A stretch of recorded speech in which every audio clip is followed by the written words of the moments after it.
Together, physical gold ETFs around the world now hold more than 81 million troy ounces of gold.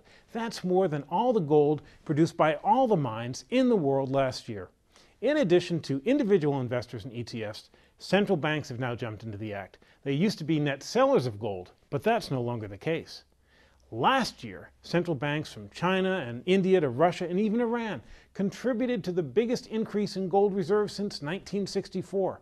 And that trend is only going to continue as uncertainty continues to weigh on the global economy.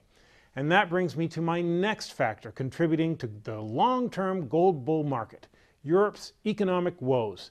As Larry Edelson and I mentioned earlier, European investors fear a collapse of their currency. They're searching for safety and finding it in gold. So far, the US dollar has escaped the euro's problems, but there's no guarantee that's going to continue. As we've told you in previous episodes, the US debt to GDP ratio is comparable to that of Greece, and some individual US states are in even worse shape than Greece. So what's the easiest way to alleviate that debt? Inflate our way out of the problem by devaluing the dollar. And we all know what happens to gold prices when the dollar falls. Whether or not that happens, I think it's a good time to get into gold. Okay, Sean, you say it's a good time to get into gold right now. One way to do that, of course, is through mining shares. What opportunities are you seeing there? Absolutely, but you really have to do your homework before buying into precious metal stocks. I mean, there are a lot of factors that separate a good investment from a bad one, including the size of a company's deposits, whether it has mines about to come online, the grade of its gold ore, mining costs, debt-to-equity ratio, even political risk. I mean, all things being equal, I would much rather buy a gold mine in Canada than one in Venezuela. But the single most important factor in picking a gold stock is probably good management. Okay, how do I tell good management from bad management in this industry? Well, management can make or break a company, especially in mining stocks. Good managers have plenty of experience. They are successful at bringing new projects online. They can keep costs down and manage their resources effectively. They seek out new resources without paying too much for them, and they form strategic alliances. Bad managers just don't do these things. I mean, so when you're weighing gold stocks, look for managers who helped bring projects to production, and also look for big names like Newmont or Barrick on their resumes. Okay, why would you recommend those two large cap names to investors? Yeah, well, I really like Barrick Gold, ticker symbol ABX. It's the biggest gold mining company in the world and has the most reserves and operations all around the globe. It has great earnings and it produces gold at a relatively low cost. Another thing that I love about Barrick is its production pipeline. It operates mines in the US and Canada, of course, but also Australia, Peru, Chile, Russia, South Africa, even New Guinea. And it has 2 more projects that should go into production in the next few years, one in the Dominican Republic and one on the border of Chile and Argentina. Both projects are on track and on budget, and 5 more potential mines are undergoing feasibility studies. One more thing, Barrick pays a dividend. It's only about 1% right now, but it does give you a cushion if the broader market goes into a swoon. Okay, Sean, that seems like a pretty good conservative play in the gold mining sector. Let's talk about some smaller cap companies. What's there? Oh yeah, there is some real strength in the small producers right now, but as with any mining play, you have to look for companies that are producing, that can live off their own cash flow, and that have a track record of expansion. I would tell investors to avoid companies that are just explorers. The underlying problems in the global economy haven't been fixed, so if we get another financial crisis, it'll be hard for these companies to get credit, and they live on credit. That's the same thing that shellacked the small cap Canadian miners during the last recession, and it could hit them again. Okay, so recommend some small cap mining stocks here that could avoid the same fate. Well, one stock that I own in my red-hot global small caps portfolio is Kingsgate Consolidated. It trades on the Australian Stock Exchange under the ticker symbol KCN.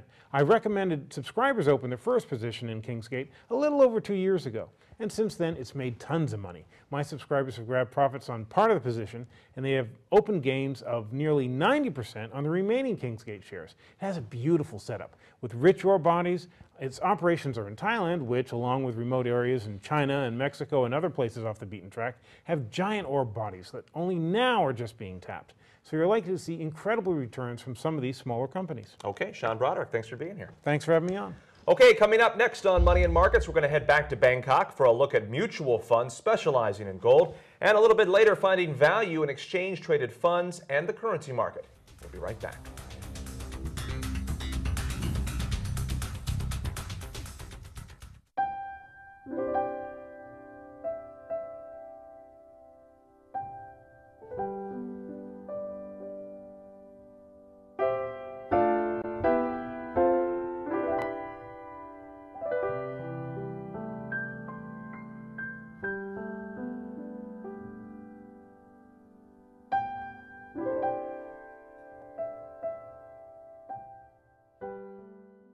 America is in trouble. Federal and local governments owe over $123 trillion.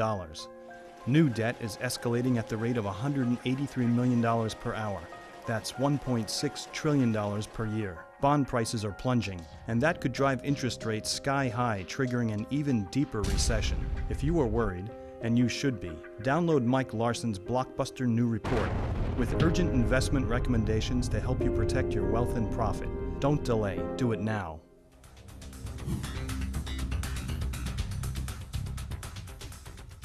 Welcome back to Money and Markets. Time now for our Picks and Pans segment. And joining us again from our Bangkok studio is Larry Edelson. Larry, you mentioned gold mutual funds a little earlier in the show. What are your favorite plays in that category? Jamie, they're no-load mutual funds that invest primarily in gold and gold shares. For me, they represent a smart way to participate in the gold bull market without having to monitor individual stocks. There are a couple of outstanding performers that I would recommend right off the bat. One of these is the Tocqueville Gold Fund, ticker symbol TGLDX. It's having a great run along with other gold funds, rising more than 50% over the past year. The fund has about 10% of its holdings in physical gold, and the rest spread out into large and small cap gold mining stocks. Larry, any other companies out there that offer similar mutual funds? Yes, the second one and third actually I'd recommend would be U.S. Global Investors. That company has several funds I like, such as the World Precious Minerals Fund.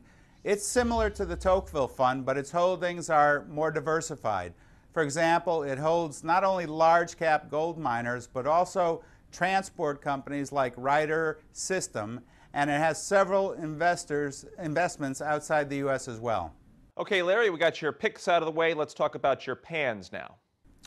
First of all, investors need to realize that not all gold mining companies are created equal. So investors should be very careful to avoid those that are undercapitalized, that have inexperienced management, or have properties that haven't shown much potential.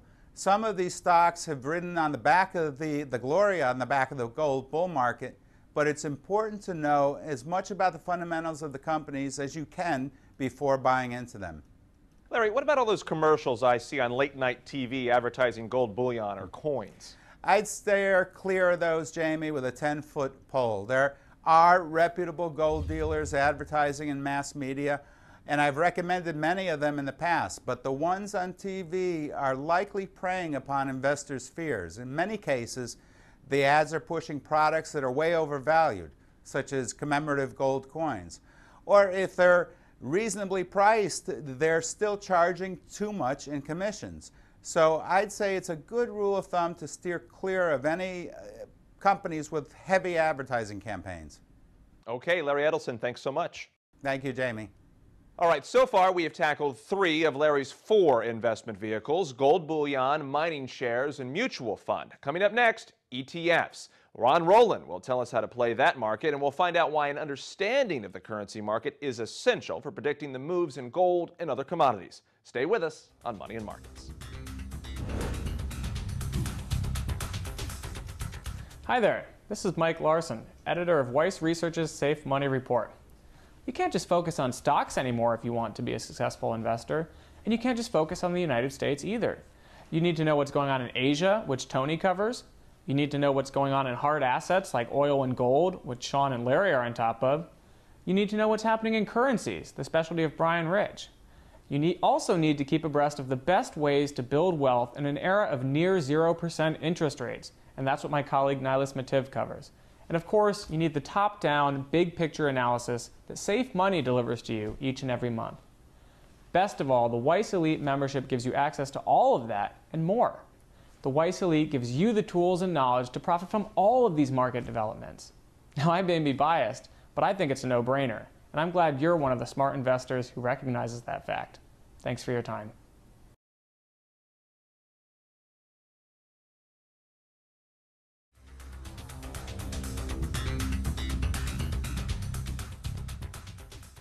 Welcome back, everyone. Buying into the bull market in gold may be a no-brainer, but there are